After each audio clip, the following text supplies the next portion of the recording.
As kids, we've all fantasized of sitting in a car that's blazing its way around a Hot Wheels track, and it was this childish curiosity that I was hoping to quench late one night. However, as I was speeding around the vibrant track, I caught a glimpse of something unprecedented in racing sims: a frigging loop-de-loop. From then on, all I could think about was one question: would it be possible to chuck an F1 car around it? So I set about getting an answer. As I carved my way across the cold hardwood floor towards the loop, the enormity of this stunt began to dawn on me. From afar, the loop appeared to be rather insignificant, yet up close, this thing was gigantic. Here's a dinosaur for scale. I manoeuvred the car around this undefined curve, attempting to gain as much speed as possible. My gaze was fixed on the digidash, willing the numbers to increase further, but my attention was soon diverted to the blue behemoth approaching in my peripherals. Before I had even realised it, the car had hopped up onto the plasticky pavement. I made some final tweaks to my approach and squinted in preparation for the stunt, and then bang!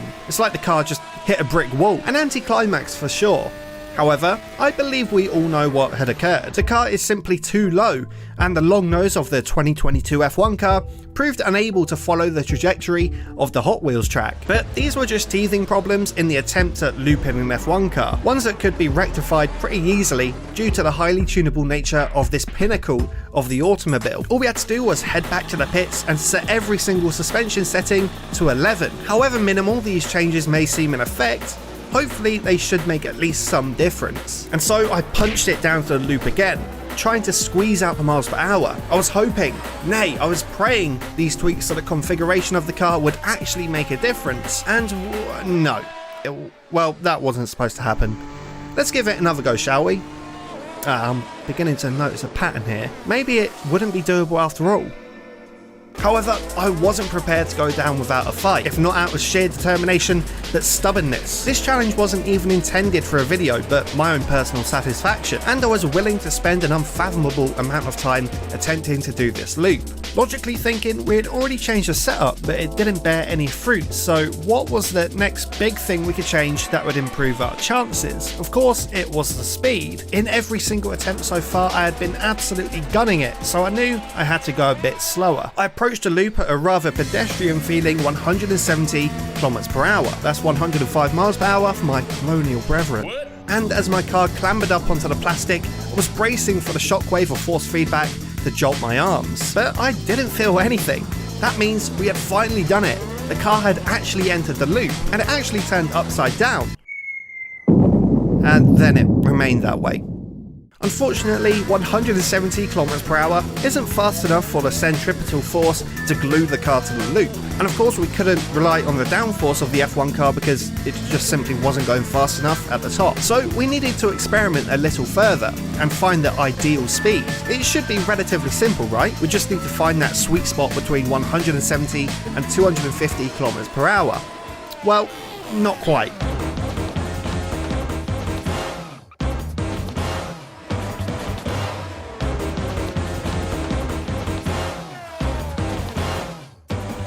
The car seemed to just drop from its ceiling like a sack of potatoes, regardless of the speed I was travelling. My hypothesis was that there were actually a few causes of this. To begin with, the engine was actually cutting out once we went vertical.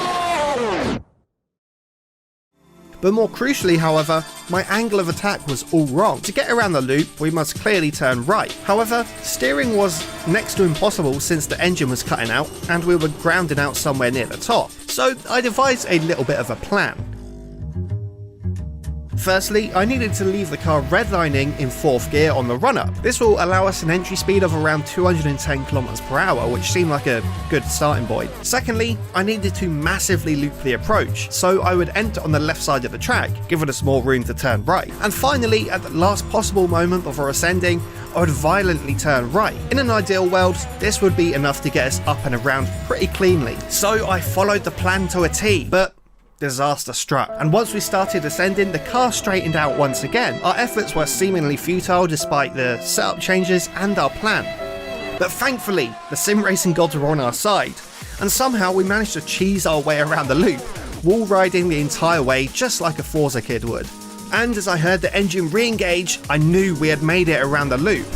And as I do some obligatory celebration donuts, let's answer the question that absolutely nobody asked. Is it possible to send a Formula 1 car around the loop-de-loop?